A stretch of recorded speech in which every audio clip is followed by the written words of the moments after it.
ಕರ್ತನಲ್ಲಿ ಪ್ರೀತಿಯ ಆಸ್ಟರ್ ಟಿವಿ ವೀಕ್ಷಕರೆಲ್ಲರಿಗೂ ಅಂತ್ಯಕಾಲ ಈ ಕಾರ್ಯಕ್ರಮಕ್ಕೆ ನಿಮ್ಮನ್ನು ಆತ್ಮೀಯವಾಗಿ ಸ್ವಾಗತಿಸ್ತೇವೆ.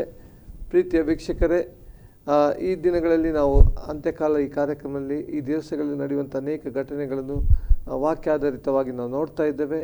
ನಾನು ನೆನೆಸ್ತೇನೆ ಇದು ನಿಮಗೆ ಆಶೀರ್ವಾದವಾಗಿತ್ತೆಂಬುದಾಗಿ. ನಿಮ್ಮನ್ನು ಕೂಡ ನೀವು ಕೂಡ ನಿಮ್ಮ ಜೀವಿತವನ್ನು ಈ ವಾಕ್ಯದ ಆಧಾರಿತವಾಗಿ ಕ್ರಿಸ್ತನ ಬರೋಣಕ್ಕೆ ನೀವು ಸಿದ್ಧಪಡಿಸ್ತಿದ್ದೀರ ಎಂಬುದಾಗಿ ನಾನು ನೆನೆಸ್ಕೊಳ್ತೇವೆ. ಇವತ್ತು ಕೂಡ ಅನೇಕ ವಿಷಯಗಳನ್ನು ಕಲಿಯಲಿಕ್ಕೆ ನಮ್ಮದಲ್ಲಿ ಕಲಿಸಿಕೊಡುವುದಕ್ಕಾಗಿ ಉಡುಪಿಯಲ್ಲಿ ಸೇವೆ ಮಾಡ್ತಿರುವಂಥ ಪಾಸ್ಟರ್ ವಿಜಯ ಅಬ್ರಾಮ್ ಅವರಿದ್ದಾರೆ. ಯೇಸು ಕ್ರಿಸ್ತನ ನಾಮದಲ್ಲಿ ಈ ಕಾರ್ಯಕ್ರಮಕ್ಕೆ ಅವರನ್ನು ಸ್ವಾಗತಿಸುವ.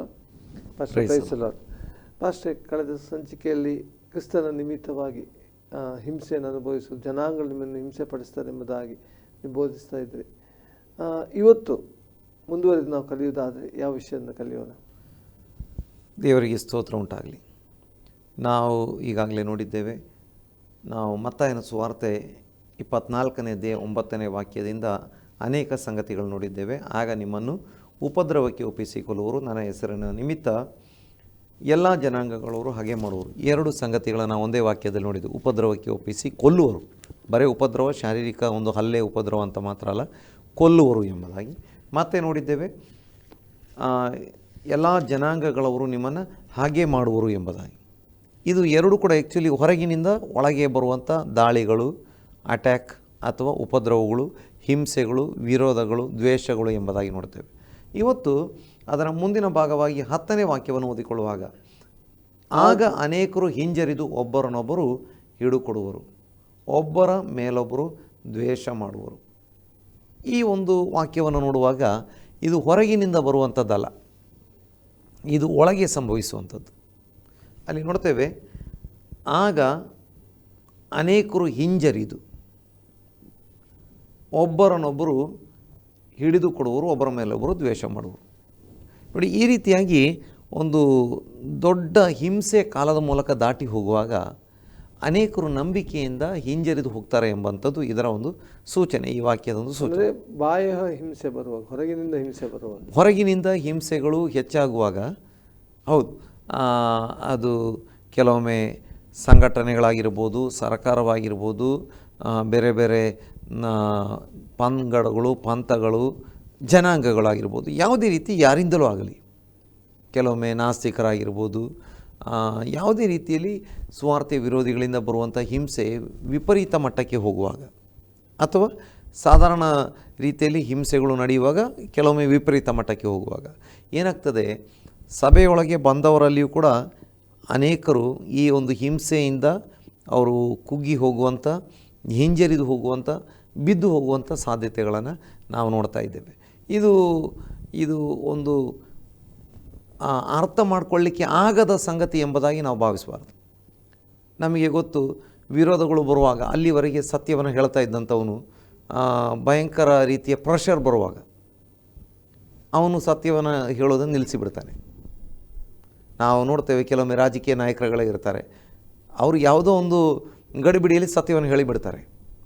ಆಮೇಲೆ ಅವರ ಮೇಲೆ ಅವರ ಹೈಕಮಾಂಡ್ ಇರ್ಬೋದು, ಅಥವಾ ಅವರ ಪಾರ್ಟಿಗೆ ಸಂಬಂಧಪಟ್ಟಂಥ ಬೇರೆ ವ್ಯಕ್ತಿಗಳಿರ್ಬೋದು, ಅಥವಾ ಸೋಷಿಯಲ್ ಮೀಡಿಯಾಗಳಲ್ಲಿ ಆಗೋ ಟ್ರಾಲ್ ಇರ್ಬೋದು, ಏನೋ ಒಂದು ವಿಷಯ ಬಂದ ಕೂಡಲೇ ಏನು ಮಾಡ್ತಾರೆ, ಇಲ್ಲ, ನಾನು ಹೇಳಿದಂಥ ಮಾತನ್ನು ವಾಪಸ್ ಪಡೆದಿದ್ದೇನೆ, ನಾನು ಹೇಳಿದ್ದು ಹಾಗೆ ಅಲ್ಲ, ಆ ಹೇಳಿಕೆಯನ್ನು ತಿರುಚಿದ್ದಾರೆ, ನಾನು ಹೇಳಿದ್ದು ಬೇರೆ ಅರ್ಥದಲ್ಲಿ, ಇಂಥದ್ದೇನೂ ನಡೆದಿಲ್ಲ, ಅದು ನಾನು ಹೇಳುವಾಗ ಗಡಿಬಿಡಿ ಆಯಿತು, ಹೇಳುವಾಗ ಏನೂ ಹೆಚ್ಚು ಕಡಿಮೆ ಆಯಿತು, ಹಾಗೆ ನಡೆದಿಲ್ಲ, ಅದು ನಾನು ಹಾಗೆ ಹೇಳಲಿಲ್ಲ. ನೋಡಿ, ಮಾತನ್ನು ತಿರುಚಿ ಬಿಡ್ತಾರೆ. ಅಥವಾ ಅವ್ರೇನು ಮಾಡ್ತಾರೆ, ಹೇಳಿಕೆಯನ್ನು ನಾನು ಹಾಗೆ ಹೇಳಲೇ ಇಲ್ಲ, ಆ್ಯಕ್ಚುಲಿ ಹಾಗೆ ನಡೆದೇ ಇಲ್ಲ, ಅದೆಲ್ಲ ಮಾಧ್ಯಮದವರ ಸೃಷ್ಟಿ ಅಥವಾ ಸೋಷಿಯಲ್ ಮೀಡಿಯಾಗಳ ಸೃಷ್ಟಿ ಅಂತ ಹೇಳ್ಬಿಡ್ತಾರೆ. ನೋಡಿ, ಹೇಳಿದ್ದು ಮೊದಲು ಸತ್ಯ ಇರ್ತದೆ, ಪ್ರೆಷರ್ ಬಂದ ಕೂಡಲೇ ಏನಾಗ್ತಾರೆ, ಅವರು ಅದನ್ನು ಆ ಹೇಳಿಕೆಯಿಂದ ಹಿಂದಕ್ಕೆ ಸರಿಲಿಕ್ಕೆ ನೋಡ್ತಾರೆ. ಇಲ್ಲಿ ವಾಕ್ಯದ ವಿಷಯದಲ್ಲಿ, ನಂಬಿಕೆ ವಿಷಯದಲ್ಲಿ ಕೂಡ ಅದೇ. ಪ್ರೆಷರ್ಗಳು ಬಂದಾಗ ಏನು ಮಾಡ್ತಾರೆ, ಅನೇಕರು ಹಿಂಜರಿದು ಹೋಗುವಂಥವರಾಗಿರ್ತಾರೆ. ಇದು ಸೈತಾನಿಗೆ ಕೂಡ ಗೊತ್ತು. ಇದು ಸೈತಾನಿಗೆ ಗೊತ್ತಿರೋದ್ರಿಂದಲೇ ಅವನೇನು ಮಾಡ್ತಾ ಇದ್ದಾನೆ, ಸಭೆಗೆ ವಿಪರೀತವಾದ ಹಿಂಸೆ ಕೊಡಲಿಕ್ಕೆ. ಅವನಿಗೆ ಗೊತ್ತು, ಹಿಂಸೆ ಕೊಡೋದ್ರಿಂದ ಬೇರೆ ಏನು ಉಪಯೋಗ ಇಲ್ಲ.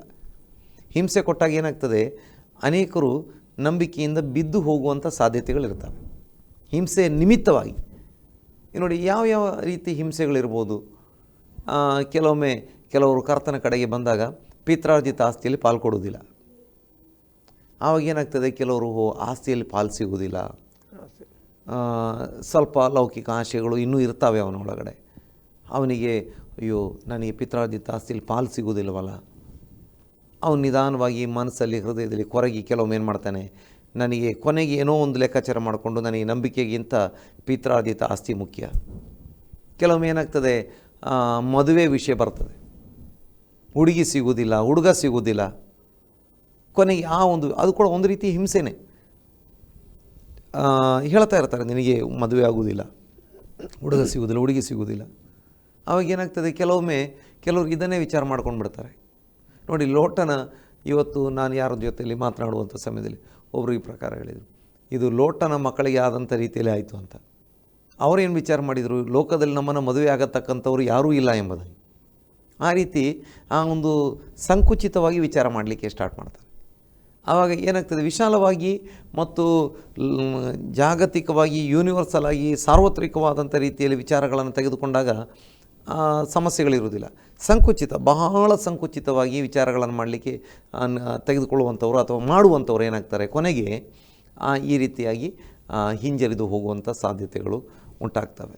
ಇನ್ನು ನೋಡಿ, ಕಂಪನಿಯಲ್ಲಿ ಜಾಬ್ ಇತ್ತು, ಡಿಪಾರ್ಟ್ಮೆಂಟಲ್ಲಿ ಜಾಬ್ ಇತ್ತು, ಹೋಗ್ತದೆ ಅಂತ ಕಂಡಾಗ ಕೆಲವೊಮ್ಮೆ ಏನು ಮಾಡ್ತಾನೆ, ನಂಬಿಕೆ ನಿಮಿತ್ತವಾಗಿ ಕೆಲವೊಬ್ಬರಿಗೆ ಜಾಬ್ ಕೂಡ ಹೋಗ್ತದೆ, ಹೋಗಿದ್ದುಂಟು, ಇನ್ನು ಮುಂದೆ ಕೂಡ ಹೋಗ್ತದೆ. ಆಗ ಏನಾಗ್ತದೆ, ಅವರಿಗೆ ನಂಬಿಕೆಗಿಂತ ಜಾಬ್ ಮುಖ್ಯವಾಗಿ ಕಾಣಿಸ್ತದೆ. ನಂಬಿಕೆ ಬೇಕಾದರೆ ಜಾಬ್ ಬಿಡಬೇಕು, ಜಾಬ್ ಬೇಕಾದರೆ ನಂಬಿಕೆ ಬಿಡಬೇಕು. ಕೊನೆಗೆಲ್ಲ ಲೆಕ್ಕಾಚಾರ ಮಾಡಿಕೊಂಡು ಕೆಲವರು, ಎಲ್ಲರೂ ಅಲ್ಲ, ಅನೇಕರು ಜಾಬ್ ಹೋದರೂ ಪರವಾಗಿಲ್ಲ, ಯಾರು ಹೋದರೂ ಪರವಾಗಿಲ್ಲ, ಏನು ಸಿಗದಿದ್ದರೂ ಪರವಾಗಿಲ್ಲ, ನಾನು ಕರ್ತನ. ಅದೇ ನನ್ನ ಪ್ರಶ್ನೆ ಆಗಿತ್ತು, ಈ ಹಿಂಸೆಗಳ ದಿವಸಗಳಲ್ಲಿ ಎಲ್ಲರೂ ಹಿಂಜರಿದು ಹೋಗ್ತಾರೆ? ಇಲ್ಲ, ಯಾವ ಕಾರಣಕ್ಕೂ ಎಲ್ಲರೂ ಹಿಂಜರಿದು ಹೋಗುವುದೇ ಇಲ್ಲ.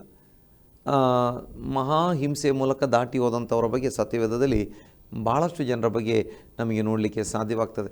ನಮಗೆ ಪ್ರಕಟಣೆ ಗ್ರಂಥಕ್ಕೆ ಬರುವಾಗ ನೋಡಿ, ಎಷ್ಟೋ ಜನ ರಕ್ತಸಾಕ್ಷಿಗಳಾಗಿ ಕೂಡ ತಮ್ಮನ್ನು ಏನು ಮಾಡ್ತಾರೆ, ಹಿಂಸೆಯ ಸಮಯದಲ್ಲಿ ಒಪ್ಪಿಸಿಕೊಡ್ತಾರೆ. ಸಾಯ್ತೇವೆ ಹೊರತು ನಾವು ನಂಬಿಕೆಯನ್ನು ಬಿಡುವುದಿಲ್ಲ ಎಂಬುದಾಗಿ ನಂಬಿಕೆಯನ್ನು ಸ್ಥಿರವಾಗಿ ಹಿಡಿದುಕೊಳ್ಳುವಂಥ ಎಷ್ಟೋ ಜನರನ್ನು ನಮಗೆ ನೋಡಲಿಕ್ಕೆ ಸಾಧ್ಯವಾಗ್ತದೆ. ನಮಗೆ ಪ್ರಕಟಣೆ ಗ್ರಂಥ 6ನೇ ಅಧ್ಯಾಯಕ್ಕೆ ಬರುವಾಗ ಅಲ್ಲಿ 9ನೇ ವಾಕ್ಯದಿಂದ ಓದಿಕೊಳ್ಳೋಣ. ಆತನು 5ನೇ ಮುದ್ರೆಯನ್ನು ಹೊಡೆದಾಗ ದೇವರ ವಾಕ್ಯದ ನಿಮಿತ್ತವಾಗಿಯೂ ತಾವು ಹೇಳಿದ ಸಾಕ್ಷಿಯ ನಿಮಿತ್ತವಾಗಿಯೂ ಹತವಾದವರ ಆತ್ಮಗಳು ಯಜ್ಞವೇದಿಯ ಮೇಲೆ ಕೆಳಗಿರುವುದನ್ನು ಕಂಡೆನು. ಅವರು, ಒಡೆಯನೇ, ಪರಿಶುದ್ಧನೂ ಸತ್ಯವಂತನೂ ಆಗಿರುವಾತನೇ, ಭೂನಿವಾಸಿಗಳು ನಮ್ಮನ್ನು ಕೊಂದದ್ದಕ್ಕಾಗಿ ನೀನು ಎಷ್ಟು ಕಾಲದವರೆಗೂ ನ್ಯಾಯ ವಿಚಾರಿಸದೆಯೂ ಪ್ರತಿದಂಡನೆ ಮಾಡದೆಯೂ ಇರುವಿ.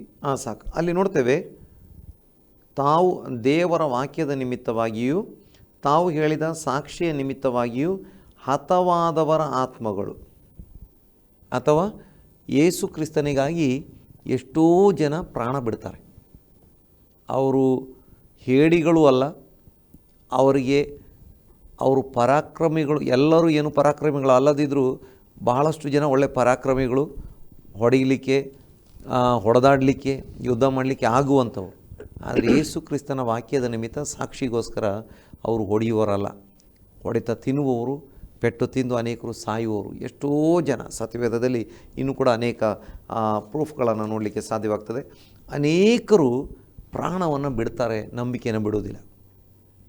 ಈಗ ನಮಗೆ 7ನೇ ಅಧ್ಯಾಯ 14ನೇ ವಾಕ್ಯವನ್ನು ಓದಿಕೊಳ್ಳೋಣ.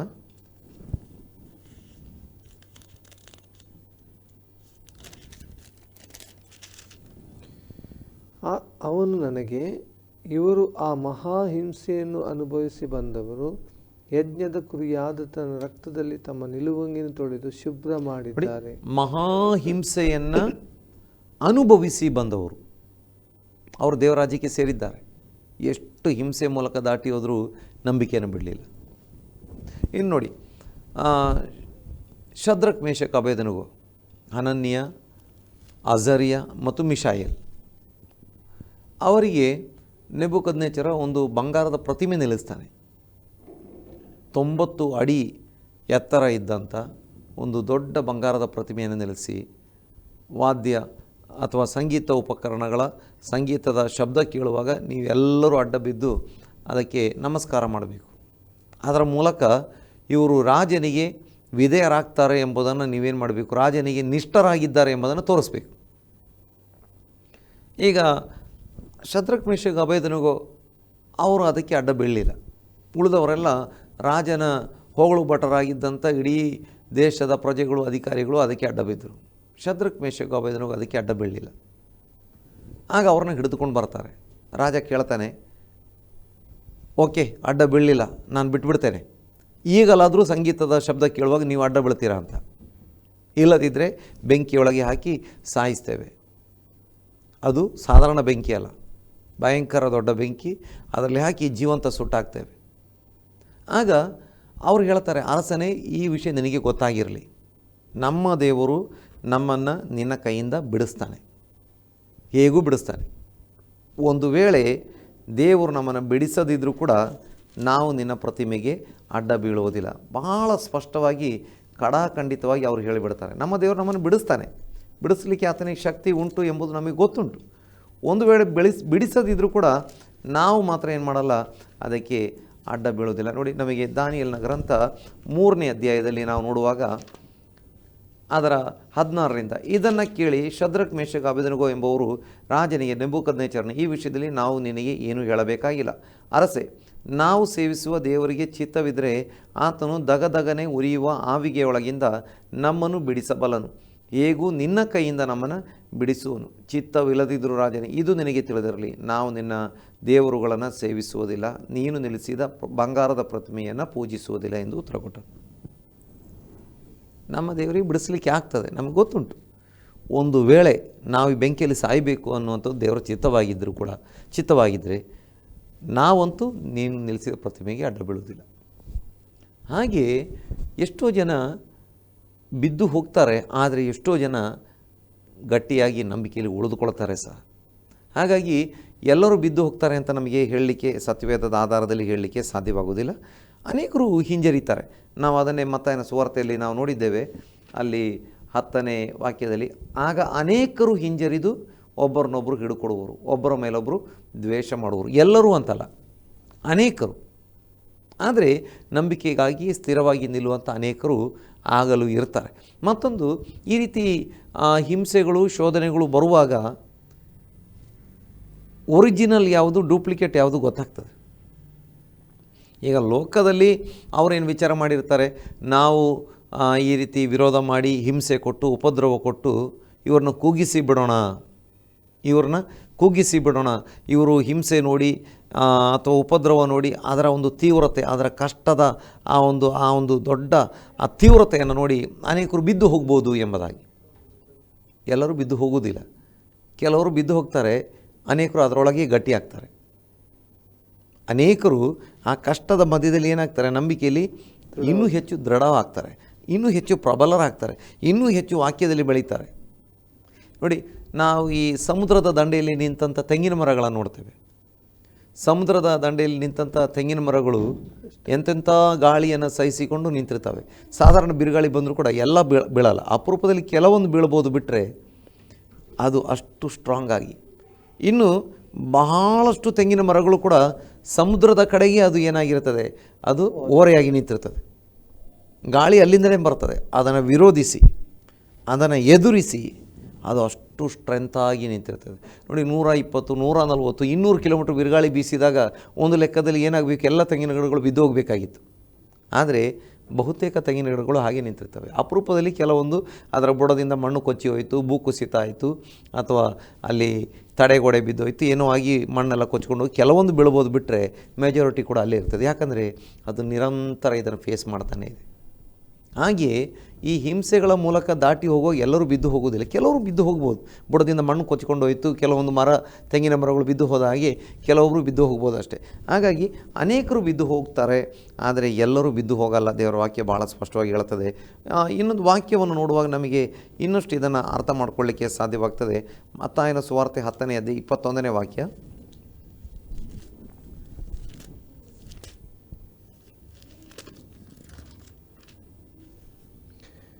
ಇದಲ್ಲದೆ ಅಣ್ಣನು ತಮ್ಮನನ್ನು, ತಂದೆಯು ಮಗನನ್ನು ಮರಣಕ್ಕೆ ಒಪ್ಪಿಸುವರು, ಮಕ್ಕಳು ಹೆತ್ತವರ ಮೇಲೆ ತಿರುಗಿ ಬಿದ್ದು ಅವರನ್ನು ಕೊಲ್ಲಿಸುವರು. ಹಾಗಾದರೆ ನಾವು ಪ್ರಾರಂಭದಲ್ಲಿ ನೋಡಿದ್ದೇವೆ, ಎಲ್ಲ ನಿಮ್ಮನ್ನು ನನ್ನ ಹೆಸರು ನಿಮಿತ್ತ ನಿಮ್ಮನ್ನು ಉಪದ್ರವಕ್ಕೆ ಒಪ್ಪಿಸುವರು, ಕೊಲ್ಲುವರು, ಅಥವಾ ಉಪದ್ರವಕ್ಕೆ ಒಪ್ಪಿಸಿ ನಿಮ್ಮನ್ನು ಕೊಲ್ಲುವರು, ನನ್ನ ಹೆಸರು ನಿಮಿತ್ತ ಎಲ್ಲ ಜನಗಳು ನಿಮ್ಮನ್ನು ಹಾಗೆ ಮಾಡುವರು. ಇದೆಲ್ಲ ಹೊರಗಿನಿಂದ ಬಂದಿದ್ದು. ಆದರೆ ಈ ಹಿಂಸೆ ಅಥವಾ ಇಲ್ಲಿ ನಾವು ಏನು ನೋಡ್ತಾ ಇದ್ದೇವೆ, ಹಿಂಜರಿದು ಹಿಡಿದು ಕೊಡುವರು, ಇದು ಒಳಗಿನಿಂದನೇ ಬರುವಂಥದ್ದು. ಒಂದು ಆ ಸಭೆಯ ಒಳಗಡೆ ಇದ್ದಂಥವ್ರೆ ಅಥವಾ ಕುಟುಂಬದ ಒಳಗಡೆ ಇದ್ದಂಥವ್ರೆ. ಒಂದು ಕುಟುಂಬ ಇಡೀ ಸಭೆಗೆ ಹೋಗ್ತಾ ಇತ್ತು. ಏನಾಗ್ತದೆ, ಹಿಂಸೆಗಳು ಹೆಚ್ಚಾದಾಗ, ಉಪದ್ರವ ಹೆಚ್ಚಾದಾಗ ಬಹಳ ಬಿಗಿಯಾದಂಥ ಕಾಯ್ದೆಗಳನ್ನು ಮಾಡಿದ್ದಾರೆ.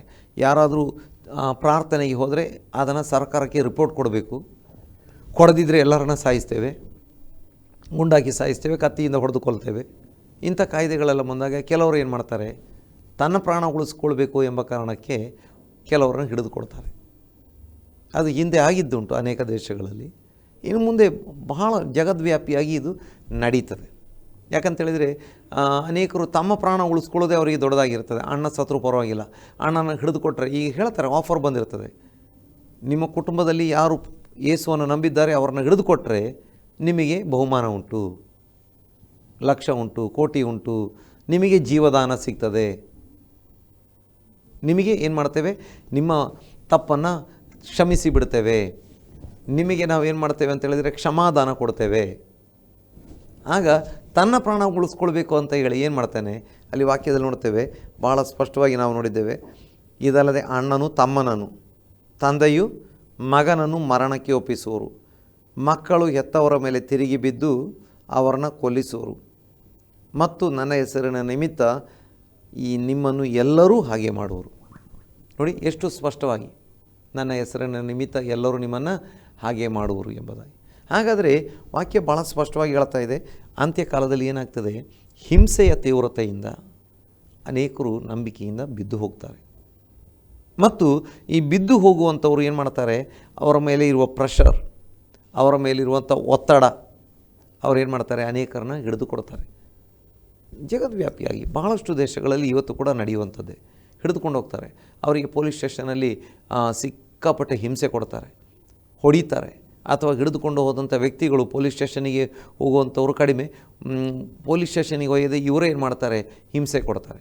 ಹಿಂಸೆ ಕೊಟ್ಟಾಗ ಹಿಂಸೆ ಕೊಟ್ಟು ಎಷ್ಟು ಜನ ಇದ್ದಾರೆ, ಎಷ್ಟು ಜನ ಹೋಗಿದ್ದಾರೆ, ಎಲ್ಲಿ ಹೋಗ್ತಾರೆ, ಯಾರು ಹೋಗ್ತಾರೆ, ಏನು ಮಾಡ್ತಾರೆ, ಪ್ರೇಯರಿಗೆ. ನೋಡಿ, ಏನೋ ದೊಡ್ಡ ಕ್ರಿಮಿನಲ್ ಅಪರಾಧ ಥರ ಕ್ರಿಮಿನಲ್ಸ್ಗಳಿಗೆ ಹಿಡಿದುಕೊಂಡೋಗಿ ಏನು ಒಂದು ರಾಜ್ಯೋಚಿತವಾದಂಥ ಒಂದು ಔತಣವನ್ನು ಮಾಡಿಸ್ತಾ ಇರ್ತಾರೆ. ಅವನು ದೊಡ್ಡ ಕ್ರಿಮಿನಲ್, ಅವನು ಎಷ್ಟೋ ಜನರನ್ನು ಸಾಯಿಸಿದ್ದಾನೆ. ಜೈಲಲ್ಲಿ ಬಿದ್ದರೂ ಕೂಡ ಅವನಿಗೆ ಅಲ್ಲಿ ಗುಂಡಾಗಳಿರ್ತಾರೆ. ಹೊರಗೆ ಬಂದರೆ ಆಯಿತು ನಿನಗೆ ತೋರಿಸ್ಕೊಡ್ತೇನೆ, ಅವನಿಗೆ ಅಲ್ಲಿ ರಾಜ್ಯೋಚಿತವಾದಂಥ ಗೌರವ. ಇವನು ಇಲ್ಲಿ ಹಫ್ತಾ ವಸೂಲಿ ಮಾಡ್ತಿದ್ದ, ಅನೇಕರ ಕೈಕಾಲು ಮುರಿದಾಗ್ತಿದ್ದ, ಹೊಡಿತಿದ್ದ, ಅಫೀಮು, ಹೆರಾಯಿನು, ಮಾದಕ ವಸ್ತುಗಳನ್ನು ಸ್ಮಗ್ಲಿಂಗ್ ಮಾಡ್ತಿದ್ದ, ಬಂಗಾರವನ್ನು ಸ್ಮಗ್ಲಿಂಗ್ ಮಾಡ್ತಿದ್ದ. ಅವನಲ್ಲಿ ಸುರಕ್ಷಿತವಾಗಿರ್ತಾನೆ, ಅವನಿಗೆ ಬೆಂಗಾವಲು ಬೇರೆ. ಆದರೆ ಇಲ್ಲಿ ಪ್ರಾರ್ಥನೆ ಮಾಡ್ತಿದ್ದ, ಇಲ್ಲಿ ದೇವರ ವಾಕ್ಯವನ್ನು ಹೇಳಿ ತಪ್ಪಾದ ದಾರಿಯಲ್ಲಿ ನಡೆಯುವಂಥ ಅನೇಕರನ್ನ ಸನ್ಮಾರ್ಗಕ್ಕೆ ನಡೆಸ್ತಿದ್ದ, ಅವನು ದೊಡ್ಡ ಕ್ರಿಮಿನಲ್. ಅವನಿಗೆ ದೊಡ್ಡ ಕ್ರಿಮಿನಲ್ ಪಟ್ಟ ಬೇರೆ, ದೊಡ್ಡ ಅಪರಾಧಿ ಪಟ್ಟ ಬೇರೆ. ಅಂದರೆ ಪಿಲ್ಗ್ರಿಮ್ ಪ್ರೋಗ್ರೆಸ್ ಎಂಬಂಥ ಪುಸ್ತಕದಲ್ಲಿ ಒಂದು ಒಳ್ಳೆಯ ಒಂದು ಕಥೆಯನ್ನು ವಿವರಿಸ್ತಾ ಬರ್ತಾ ಇದ್ದಾರೆ. ಒಬ್ಬ ಕ್ರೈಸ್ತನ ಪ್ರಯಾಣ ಎಂಬುದು, ಯಾತ್ರಿಕನ ಪ್ರಯಾಣ ಅಥವಾ ಕ್ರೈಸ್ತನ ಪ್ರಯಾಣ ಎಂಬುದು, ಅದಕ್ಕೆ ಭಾಷಾಂತರ ಮಾಡಿದ್ದಾರೆ, ಕನ್ನಡದಲ್ಲಿ ಕೂಡ ನಮಗೆ ಲಭ್ಯ ಇದೆ. ಅಲ್ಲಿ ನೋಡ್ತೇವೆ, ಮಾಯಾನಗರಿ ಎಂಬಂಥ ಒಂದು ಸ್ಥಳಕ್ಕೆ ಇವರು ತಲುಪ್ತಾ ಇದ್ದಾರೆ. ಕ್ರೈಸ್ತ ಮತ್ತು ವಿಶ್ವಾಸಿ ಮಾಯಾನಗರಿ ಎಂಬಂಥ ಸ್ಥಳಕ್ಕೆ ತಲುಪ್ತಾ ಇದ್ದಾರೆ. ಅಲ್ಲಿ ಎಲ್ಲ ಅದು ಮಾಯಾ ಬಜಾರ್. ಅಲ್ಲಿ ಇವ್ರನ್ನ ಕಂಡು ಕೂಡಲೇ ಅವರಿಗೆ ಹಿಡಿಸಲಿಲ್ಲ. ಕೇಳ್ತಾರೆ, ಏನು ಕೊಂಡುಕೊಳ್ಳಲಿಕ್ಕೆ ಬಂದಿದ್ದೀರಿ? ಅವ್ರು ಹೇಳಿದ್ರು, ಸತ್ಯವನ್ನು ಕೊಂಡುಕೊಳ್ಳಲಿಕ್ಕೆ ಬಂದಿದ್ದೇವೆ ಅಂತ. ಸತ್ಯವನ್ನು ಕೊಂಡುಕೊಳ್ಳಲಿಕ್ಕೆ ಬಂದಿದ್ದೇವೆ. ಅದು ಅಲ್ಲಿ ದೊಡ್ಡ ಅಪರಾಧದ ಮಾತಾಗಿತ್ತು. ಇವರು ಸತ್ಯ ಕೊಂಡುಕೊಳ್ಳಲಿಕ್ಕೆ ಬಂದಿದ್ದಾರೆ, ಇಂಥ ದೊಡ್ಡ ಅಪರಾಧಿಗಳನ್ನು ಬಿಡಬಾರ್ದು, ಇವ್ರನ್ನೇನು ಮಾಡಬೇಕು, ಶಿಕ್ಷಿಸಬೇಕು, ನ್ಯಾಯ ವಿಚಾರಣೆ ಮಾಡಬೇಕು. ಕೊನೆಗೆ ಅವ್ರನ್ನ ಹಿಡಿತಾರೆ, ಅರೆಸ್ಟ್ ಮಾಡಿ ಜೈಲಿಗೆ ಹಾಕ್ತಾರೆ, ಅವರಿಗೆ ಹಿಂಸೆ ಕೊಡ್ತಾರೆ, ಒಬ್ಬನನ್ನು ಸಾಯಿಸ್ತಾರೆ. ನೋಡಿ, ಅವ್ರು ಹೇಳಿದ್ದು ಸತ್ಯ ಕೊಂಡುಕೊಳ್ಳಲಿಕ್ಕೆ ಬಂದಿದ್ದೇವೆ. ಆ ಮಾಯಾನಗರಿಯಲ್ಲಿ, ಆ ಮಾಯಾ ಬಜಾರ್ನಲ್ಲಿ, ಆ ಮಾಯಾ ಬಜಾರ್ ಎಂಬಂಥ, ಆ ಮಾಯಾನಗರಿ ಎಂಬಂಥ ಆ ಒಂದು ಪಟ್ಟಣದಲ್ಲಿ ಅದು ದೊಡ್ಡ ಅಪರಾಧವಾಗಿತ್ತು. ಹಾಗೆ ಈ ಕಡೆ ಕಾಲ ಏನಾಗ್ತದೆ, ಸತ್ಯವನ್ನು ಹೇಳುವಂಥ, ಕೇಳುವಂಥ, ನಂಬುವಂಥ ವ್ಯಕ್ತಿಗಳು ಅವ್ರನ್ನ ದೊಡ್ಡ ಅಪರಾಧಿಗಳು ಎಂಬಂಥ ರೀತಿಯಲ್ಲಿ ಬಿಂಬಿಸುವಂಥ ಒಂದು ಕಾಲ. ಅದು ಸ್ಪಿರಿಚುವಲಲ್ಲಿ ಮೇಯ್ನ್, ಆತ್ಮಿಕ ವಿಷಯಗಳಲ್ಲಿ ಮೇಯ್ನ್. ಉಳಿದ ಕಡೆ ಕೂಡ ಅಷ್ಟೇ. ಒಬ್ಬನು ಲಂಚ ತಗೊಳ್ಳಲ್ಲ ಅಂತೇಳಿದರೆ ಅವನೇ ದೊಡ್ಡ ಅಪರಾಧಿ. ಒಂದು ಆಫೀಸಲ್ಲಿ 25 ಜನ ಡ್ಯೂಟಿ ಮಾಡ್ತಾಯಿದ್ದಾರೆ, ಸರ್ಕಾರಿ ಆಫೀಸ್. ಲಂಚದ್ದೆಲ್ಲ ಹೆಚ್ಚು ಕಡಿಮೆ ಸರ್ಕಾರಿ ಆಫೀಸ್ಗಳಲ್ಲಿ, ಪ್ರೈವೇಟಲ್ಲಿ ಲಂಚದ ವಿಷಯಗಳು ಜಾಸ್ತಿ ಬರುವುದಿಲ್ಲ, ಎಲ್ಲೋ ಅಪರೂಪದಲ್ಲಿ ಇರ್ಬೋದು, ಆದರೂ ಕೂಡ ಜಾಸ್ತಿ ಎಲ್ಲ ಗೌರ್ಮೆಂಟ್ ಆಫೀಸಲ್ಲಿ. 25 ಜನ ಡ್ಯೂಟಿ ಮಾಡ್ತಾ ಇದ್ದಾರೆ, ಒಬ್ಬ ಲಂಚ ತೆಗೆದುಕೊಳ್ಳೋದಿಲ್ಲ. ಅವನನ್ನೇ ಎಲ್ಲ ಏನು ಮಾಡ್ತಾರೆ, ಇವನೇ ಲಂಚ ತೊಗೊಳ್ಳೋನು. ನಾನು ಎಷ್ಟೋ ಜನರ ಅನುಭವ ನೋಡಿದ್ದೇನೆ. ಲಂಚ ತೆಗೆದುಕೊಳ್ಳದೆ ಇದ್ದದ್ದಕ್ಕೆ ಲಾಸ್ಟ್ ಇವನ ಮೇಲೆ ಕೇಸ್, ಅವನೇ ಲಂಚ ತೊಗೊಳ್ಳೋನು. 24 ಜನ ಲಂಚ ತೊಗೊಳ್ಳೋರು, ಇವನೊಬ್ಬ ತೊಗೊಳ್ಳೋದಿಲ್ಲ. ಇವನು ತೊಗೊಳ್ಳದೇ ಇರೋದ್ರಿಂದ ಅವರಿಗೆ ಅಡೆತಡೆ ಆಗ್ತಾ ಉಂಟು. ಕೊನೆಗೆ ಅವರೆಲ್ಲ ಸೇರಿಕೊಂಡು ಇವನ ತಲೆಗೆ ದೋಷಾರೋಪಣೆ ಪಟ್ಟಿ ಕಟ್ತಾರೆ. ಈ ಆಫೀಸಲ್ಲಿ ನಾವೆಲ್ಲರೂ ಬಹಳ ಪ್ರಾಮಾಣಿಕರು, 24 ಜನ, ಇವನೊಬ್ಬ ಲಂಚ ತೊಗೊಳ್ಳೋನು ಅಂತ. ಅನೇಕರ ಜಾಬ್ ಕಳೆದಿದ್ದು, ಸಸ್ಪೆಂಡ್ ಆಗಿದ್ದು, ಅಮಾನತು ಸಸ್ಪೆಂಡ್ ಆಗಿದ್ದು, ಏನೇನೋ ಇಲಾಖೆ ಏನು ಡಿಪಾರ್ಟ್ಮೆಂಟಲ್ಲಿ ಎಂಕ್ವೈರಿ ಬಂದಿದ್ದು ಎಲ್ಲ ನೋಡ್ತೇವೆ ತುಂಬ ಕಡೆಗಳಲ್ಲಿ. ಇನ್ನು ಕಾಪಿ ಹೊಡೆದು ಎಕ್ಸಾಮ್ ಪಾಸ್ ಆಗುವಂಥ ಒಂದು ಕಾಲೇಜ್ ಇದ್ದರೆ ಅಲ್ಲಿ ಕಾಪಿ ಹೊಡೆಯದವನೇ ಕಾಪಿ ಹೊಡೆದ ಅಂತ ಲೆಕ್ಕದಲ್ಲಿ ಸಿಕ್ಕಾಕ್ಕೊಳ್ತಾನೆ. ಯಾಕಂದರೆ ಎಲ್ಲರಲ್ಲಿ ಏನಿರ್ತದೆ, ಭಾಳ ಅಂಡರ್ಸ್ಟ್ಯಾಂಡಿಂಗ್ ಇರ್ತದೆ. ಯಾರೂ ಚೆಕ್ ಮಾಡಲಿಕ್ಕೆ ಬಂದ ಕೂಡಲೇ ಕಾಪಿ ಹೊಡೆಯೋದನ್ನ ಕಡೆಗೆ ತಂದ ಕಾಪಿ ಚೀಟಿ ಎಲ್ಲ ಬೀಸಾಡಿದರು. ಆ ಎಂಕ್ವೈರಿ ಮಾಡಲಿಕ್ಕೆ ಬಂದವನು, ಇನ್ಸ್ಪೆಕ್ಷನ್ ಮಾಡಲಿಕ್ಕೆ ಬಂದವನು ನೋಡುವಾಗ ಪಾಪ ಇವನು ಬರೀತಾ ಇದ್ದ ಕಾಪಿ ಚೀಟಿ ಇವನ ಕಡೆಗೆ ಬೀಸಾಡಿದ್ದಾರೆ. ನೀನೇ ಹೊಡೆದಿದ್ದು? ಇಲ್ಲ ಸರ್, ನಾನು ಹೊಡೆದಿಲ್ಲ, ಕಾಪಿ ಹೊಡೆದಿಲ್ಲ. ಇಲ್ಲ, ನಿನ್ನ ಕಡೆಯೇ ಸಿಕ್ತು. ಹೀಗೆ ವಾಕ್ಯದಲ್ಲಿ ಭಾಳ ಸ್ಪಷ್ಟವಾಗಿ ನೋಡಲಿಕ್ಕೆ ಸಾಧ್ಯವಾಗ್ತದೆ. ಏನಾಗ್ತದೆ, ಅನೇಕರು ನಂಬಿಕೆಯಿಂದ ಹಿಂಜರಿದು ಹೋಗಿ ಹಿಡಿದು ಕೊಡುವಂಥವ್ರಾಗ್ತಾರೆ. ಅವರಿಗೆ ಹಣದ ಆಶೆ ಅಥವಾ ಆಮಿಷ ಹೊಡ್ತಾರೆ, ಅಧಿಕಾರದ ಆಮಿಷ ಹೊಡ್ತಾರೆ, ಅಥವಾ ನಿನಗೆ ಕ್ಷಮಾದಾನ ಕೊಡ್ತೇವೆ ಅಂತ ಆಮಿಷ ಹೊಡ್ತಾರೆ. ಹೀಗೆ ಅವನು ನಂಬಿಕೆಯಿಂದ ಬಿದ್ದು ಹೋಗಿ ಕೊನೆಗೆ ಅವನೇನಾಗ್ತಾನೆ, ಉಳಿದವ್ರನ್ನ ಹಿಡಿದು ಕೊಡುವಂಥವನಾಗ್ತಾನೆ. ಇದು ಕಡೆಯ ಕಾಲದ ಒಂದು ಟ್ರೆಂಡ್ ಎಂಬುದಾಗಿ. ಇನ್ನೊಂದು ರೀತಿಯಲ್ಲಿ ಹೇಳ್ಬೋದು, ಯೇಸು ಸ್ವಾಮಿ ಬರುವಂಥ ಒಂದು ಕಾಲದಲ್ಲಿ ವಿಶ್ವಾಸ ತ್ಯಾಗ ಉಂಟಾಗಿರ್ತದೆ ಎಂಬುದಾಗಿ. ಅದಕ್ಕೆ ನಾವು ದೇವರ ಚಿತ್ತವಾದರೆ ಮತ್ತೊಂದು ಎಪಿಸೋಡಲ್ಲಿ ಅದನ್ನು ಸವಿಸ್ತಾರವಾಗಿ ನಾನು ವಿವರಿಸಲಿಕ್ಕೆ ಇಷ್ಟಪಡ್ತಾ ಇದ್ದೇನೆ. ಹೇಗಿದ್ದರೂ ಕಡೆ ಕಾಲ ಏನಾಗ್ತದೆ, ಹಿಂಜರಿಯುವಿಕೆ ಒಂದು ಕಾಲ, ನಂಬಿಕೆಯಿಂದ ಹಿಂಜರಿಯುವಿಕೆ ಒಂದು ಕಾಲ. ಒಂದು ಲೋಕದ ಆಸೆ, ಶರೀರದ ಆಸೆ, ಕಣ್ಣಿನ ಆಸೆ, ಬದುಕು ಬಾಳಿನ ಡಂಬ, ಇನ್ನು ಆಫರ್ಗಳು, ಇನ್ನು ಬೇರೆ ಬೇರೆ ರೀತಿಯ ಸೋಷಿಯಲ್ ಮೀಡಿಯಾಗಳ ಒಂದು ಪ್ರಭಾವ, ಇನ್ನು ಏನಾಗ್ತದೆ ಅಂತೇಳಿದರೆ ಪಾಪಕ್ಕೆ ಇರುವಂಥ ಕುಮ್ಮಕ್ಕು, ಕಣ್ಣಿನ ಆಸೆ ಅಥವಾ ಬದುಕು ಬಾಳಿನ ಡಂಬ. ನೋಡಿ, ಏನೆಲ್ಲ ರೀತಿಯಲ್ಲಿ ಸೈತಾನ ಕುಮ್ಮಕ್ಕು ಕೊಟ್ಟು ಹಿಂಜರಿದು ಹೋಗುವಂಥ ರೀತಿಯ ಒಂದು ಕಾರ್ಯ, ಮತ್ತು ಇವರು ಏನು ಮಾಡ್ತಾರೆ, ಹಿಡಿದು ಕೊಡುವಂಥ ಅಥವಾ ಮೋಸ ಮಾಡುವಂಥ ಒಂದು ಕಾರ್ಯವನ್ನು ನೋಡ್ತಾ ಇದ್ದೇವೆ. ಹಿಂಸೆ ಮಾತ್ರ ಹಿಂಜರಿಸ್ತದ ಅಥವಾ ಬೇರೆ ರೀತಿಯಲ್ಲಿ ಹಿಂಜರಿಕೆ ಸಾಧ್ಯ? ಖಂಡಿತವಾಗಿ ಹಿಂಸೆ ಮಾತ್ರ ಅಲ್ಲ, ಬೇರೆ ಬೇರೆ ರೀತಿ. ಅದೇ ನಾನು ಆಗಲೇ ಹೇಳಿದೆ, ಶರೀರದ ಆಸೆ, ಕಣ್ಣಿನ ಆಸೆ, ಬದುಕು ಬಾಳಿನ ಡಂಬ. ನೋಡಿ, ನಾವೀಗ ಯೇಸು ಸ್ವಾಮಿ ಹೇಳಿದ್ದಾರೆ, ಬಿತ್ತುವನು ಬಿತ್ತುವುದಕ್ಕೆ ಹೊರಟನು. ಅದರಲ್ಲಿ ಕೆಲವೊಂದು ಬೀಜ ದಾರಿ ಮಗ್ಲಲ್ಲಿ ಬಿತ್ತು, ಹಕ್ಕಿಗಳು ಬಂದು ತಿಂದುಬಿಟ್ಟವು. ಇನ್ನು ಕೆಲವೊಂದು ಬೀಜಗಳು ಏನಾದವು ಅಂತೇಳಿದರೆ ಬಂಡೆ ನೆಲದಲ್ಲಿ ಬಿತ್ತು, ಅಲ್ಲಿ ಮಣ್ಣು ಕಡಿಮೆ ಇತ್ತು. ಸೆಕೆ ಬಂದ ಕೂಡಲೇ ಏನಾಯಿತು, ಬಿಸಿಲು ಬಂದ ಕೂಡಲೇ ಬೇರಿಲ್ಲದ ಕಾರಣ ಬಾಡಿ ಹೋಯಿತು. ಇನ್ನೊಂದು ಗುಂಪು ಏನಾಗ್ತದೆ ಅಂತೇಳಿದರೆ ಮುಳ್ಳು ಕಂಟಿಗಳ ಮಧ್ಯದಲ್ಲಿ ಬಿತ್ತು, ಅಥವಾ ಮುಳ್ಳು ಗಿಡಗಳ ಮಧ್ಯದಲ್ಲಿ ಬಿತ್ತು, ಕಳೆಗಳ ಮಧ್ಯದಲ್ಲಿ ಬಿತ್ತು. ಅದೇನಾಯಿತು, ಅದು ಮೊಳಕೆ ಹೊಡೆದರೂ ಕೂಡ ಈ ಒಂದು ಮುಳ್ಳು ಗಿಡಗಳು ಅದನ್ನು ಅಡಗಿಸಿ ಬಿಟ್ಟವು ಎಂಬುದಾಗಿ. ನೋಡಿ, ಈ ಮುಳ್ಳು ಗಿಡಗಳು ಅದನ್ನು ಅಡಗಿಸಿಬಿಟ್ಟು, ಇದರ ಮುಳ್ಳು ಅದರೊಳಗೆ ಬೆಳೀತಾ ಇದೆ. ಶರೀರದ ಆಸೆ, ಕಣ್ಣಿನ ಆಸೆ, ಬದುಕು ಬಾಳಿನ ಡಂಬ, ಐಶ್ವರ್ಯದಿಂದ ಉಂಟಾಗುವ ಮೋಸ, ಪ್ರಪಂಚದ ಚಿಂತೆಗಳು, ಅದೆಲ್ಲ ಉಂಟು ಅಲ್ಲಿ ವಾಕ್ಯಗಳು. ಇದೆಲ್ಲ ಸೇರಿ ಏನು ಮಾಡ್ತದೆ, ಇವನಿಗೆ ಒಂದು ರೀತಿ ಹಿಂಸೆ ಕೊಟ್ಟು ಇವನಿಗೆ ಫಲ ಕೊಡಲಿಕ್ಕೆ ಆಗದ ರೀತಿಯಲ್ಲಿ. ಇನ್ನೊಂದು ರೀತಿಯಲ್ಲಿ ಹೇಳೋದು, ಫಲ ಕೊಡಲಿಲ್ಲ ಅಂತೇಳಿದರೆ ಅವನು ಹಿಂಜರಿದು ಹೋಗಿದ್ದಕ್ಕೆ ಸಮಾನನಾಗಿದ್ದಾನೆ. ಅವನು ಹಿಂಜರಿದು ಹೋಗ್ತಾನೆ. ಕನಿಷ್ಠ ಫಲ ಒಂದು 30ರಷ್ಟಾದರೂ, ಕನಿಷ್ಠ ಫಲ, ಗರಿಷ್ಠ ಫಲ ಬೇಡ, ಒಂದು ಕನಿಷ್ಠ ಫಲ ಕೂಡ ಕೊಡಲಿಕ್ಕೆ ಆಗದೆ ಅವನೇನಾಗ್ತಾನೆ ಅಂತೇಳಿದರೆ ಅವನು ಹಿಂಜರಿದು ಹೋಗುವಂಥದ್ದನ್ನು ನೋಡ್ತೇವೆ. ಹಾಗಾಗಿ ಶಾರೀರಿಕ ಹಿಂಸೆಗಳು, ಮಾನಸಿಕ ಹಿಂಸೆಗಳು, ಕೌಟುಂಬಿಕ ಹಿಂಸೆಗಳು ಮಾತ್ರವಲ್ಲ, ಹಿಂಸೆಗಳು ಬೇರೆ ಬೇರೆ ರೀತಿಯಲ್ಲಿದ್ದಾವೆ. ಹಿಂಸೆಗಳಲ್ಲದ ರೀತಿಯ ಏನು ಅಂತ ಹೇಳ್ಬೋದು, ನಮಗೆ ಈ ಕೆಲವೊಂದು ರೀತಿಯ ಪ್ರಚೋದನೆಗಳು ಕೂಡ ಏನು ಮಾಡ್ತವೆ ಅಂತೇಳಿದರೆ ಅನೇಕರು ಹಿಂಜರಿದು ಹೋಗಲಿಕ್ಕೆ ಕಾರಣವಾಗ್ತವೆ. ಯಾಕಂದರೆ ಒಬ್ಬ ಹುಡುಗನಿಗೆ ನಾವು ಸುವಾರ್ತೆಗಳು ಸಭೆಯಲ್ಲಿ ಇದ್ದಂಥ ಹುಡುಗನೇ, ಒಂದು ಕ್ರೈಸ್ತ ಹಿನ್ನೆಲೆಯಿಂದ ಬಂದಂಥ ಹುಡುಗ, ಅವನಿಗೆ ಸುವಾರ್ತೆಗಳ ದೀಕ್ಷಾಸ್ಥಾನದ ವಿಷಯ ಹೇಳುವಾಗ ಅವನು ಹೇಳ್ತಿದ್ದ, ಇಲ್ಲ ನಾನು ಮಾಡಿಸ್ಕೊಳ್ಳೋದಿಲ್ಲ, ನಾನು ಮಾಡಿಸ್ಕೊಂಡ್ರೆ ನನಗೇನು ಇದೆಲ್ಲ ಬಿಡಬೇಕಾಗ್ತದೆ ಅಂತ. ಕ್ರೈಸ್ತ ಹಿನ್ನೆಲೆಯಿಂದ ಬಂದಂಥ ಹುಡುಗ. ಆದರೆ ಅವನು ಹೇಳಿದ, ನನಗೆ ಬಿಡಲಿಕ್ಕೆ ಆಗೋದು, ನಾನು ದೀಕ್ಷಾಸ್ಥಾನ ಮಾಡಿಸ್ಕೊಳ್ಳೋದಿಲ್ಲ, ಯಾಕಂದರೆ ನಾನು ಇದೆಲ್ಲ ಬಿಡಲಿಕ್ಕೆ ಇಷ್ಟಪಡೋದಿಲ್ಲ.